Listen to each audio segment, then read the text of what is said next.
Penjabat Gubernur Papua Barat Dr. Andus Ali Baham Temong Mere MTP menghadiri peringatan Hari Otonomi Daerah ke-28 yang dipusatkan pada Balai Kota Surabaya.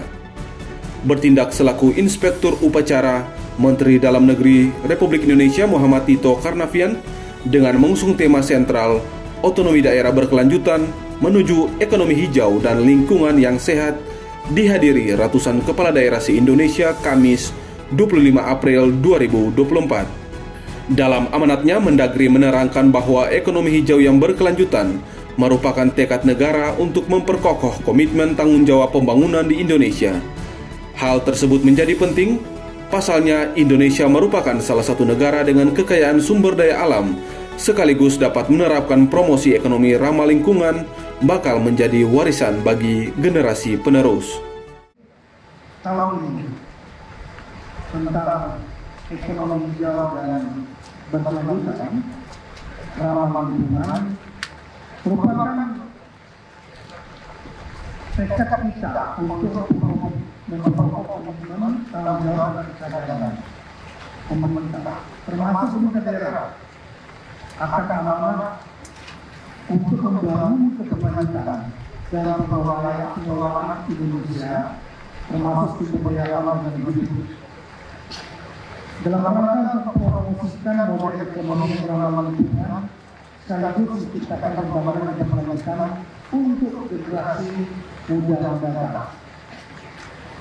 Perjalanan kebijakan otonomi daerah selama lebih dari 28 tahun merupakan momen yang tepat bagi kita untuk melakukan evaluasi dan koreksi introspeksi tentang bagaimana aplikasi otonomi daerah selama ini.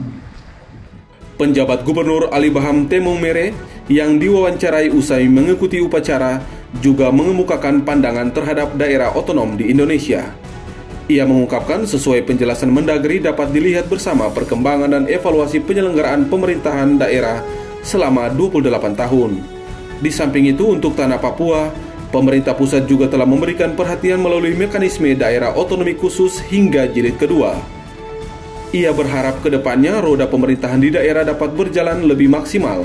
Apalagi dalam kurun waktu 10 tahun lalu Presiden Joko Widodo juga banyak menghadirkan kebijakan bagi tanah Papua agar dapat berkreasi mengelola pemerintahan, pembangunan, dan kemasyarakatan. Kita telah laksanakan dengan baik dari sisi perencanaan, dari sisi penganggaran, juga penghormatan kepada sosial budaya masyarakat, yang mana juga ada institusi yang mengelola budaya dan adat, terutama MRP, juga kaitan DPR khusus yang diberikan oleh negara, pemerintah pusat dalam undang-undang terkait dengan penghargaan kepada masyarakat adat Papua. Dan tentunya di peringatan otonomi daerah ke-28, kami berharap hari ini dan esok tentunya lebih baik lagi, dan tentunya dengan kepemimpinan Bapak Presiden Joko Widodo 10 tahun telah memberikan kesempatan yang besar kepada orang Papua untuk kemudian berkreasi mengelola pemerintahan, pembangunan, dan kemasyarakatan yang ada di tanah Papua. Dan tentunya kami juga berharap dengan kepemimpinan Bapak Presiden dan Wakil Presiden yang baru hasil pemilihan yang baru saja kita selesaikan, tentunya Indonesia dan lebih khusus tanah Papua dan lebih khusus lagi Provinsi Papua Barat ke depan lebih maju lagi dari hari ini. Selamat memperingati Hari Otonomi Daerah ke-28. Tentunya saya, Penjabat Gubernur Papua Barat, mewakili seluruh masyarakat dan pemerintah kabupaten di Papua Barat mengucapkan selamat memperingati Hari Otonomi Daerah. Mudah-mudahan kita semua kompak bersatu dan sukses untuk kita dan sukses untuk Indonesia. Acara juga mempertontonkan atraksi tarian dari sejumlah daerah secara bergantian. Para peserta yang tidak berhalangan turut diajak mengelilingi dan menyaksikan keindahan kota Surabaya.